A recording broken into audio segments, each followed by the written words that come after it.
So guys, trending manginiron si Cindy Cinco. Mao ni. Trending kani siya tungod aning iyang strategy sa Facebook unsaon niya pag-market ba. Nga mo subscribe ka, halimbawa, mo subscribe ka 269. Unya na kay 1k subscriber sa usa ka bulan.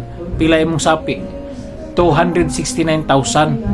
Mao na easy ra kayo niya nga mo hatag siya, mo donate siya og mga hinabang, mohatag sa giveaway sa iyang mga followers. Kung tinuod mo na sa daghang nakita nga mga negative comment nga mga pamilyar daw ang gihatagan. So ang uban daghan kayong nag-comment kay nangyawat nga mahatagan.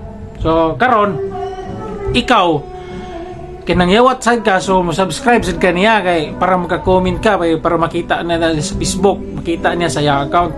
So mo na mindset na to kay na nangyawat lagi nga mahatagan.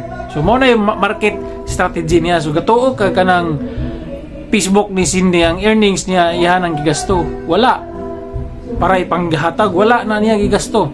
Ang iyang ipanghatag na ang kanang income niya sa nag-subscribe niya. So mo na market strategy niya. Kay kanigod ang Facebook guys.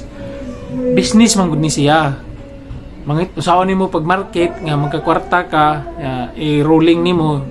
So halimbawa kanang mga giveaways niya nga palit sa motor, dili na sweldo niya, subscribers na niya tungod kay daghan ang mo subscribe kay nakauyo niya kay buotan siya, manghihatagon siya, pero kamong wala kasabot, wala ka balo.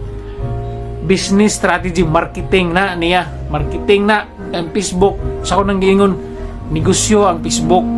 O, di ba? Inana dire ang social media, negosyo.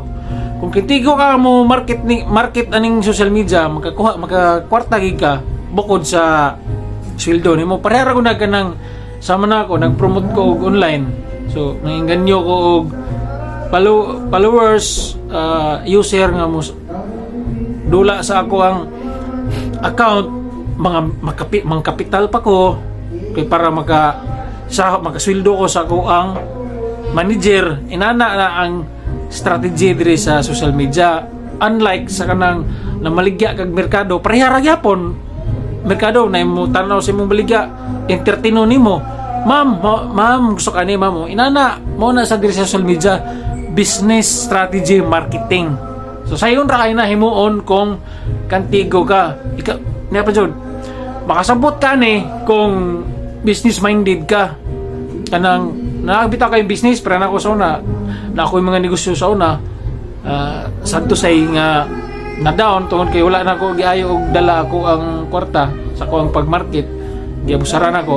So muna naginhinay ko og balik karon. Paano magabalik og mayo? So balik ta nga to sa Cindy Cinco. Mo na sa nahitabo. So kamo especially ang target good ani niya ang kaning mga target ni Cindy Cinco ani nga strategy katong mga kanang gasalig bitog hatag gusto nga tagaan sa usa ka vlogger.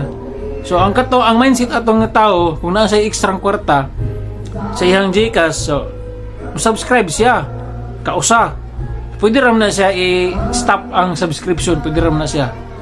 So mao na siya. So daghang salamat unta nakahatag ko og tips ninyo. Bye bye.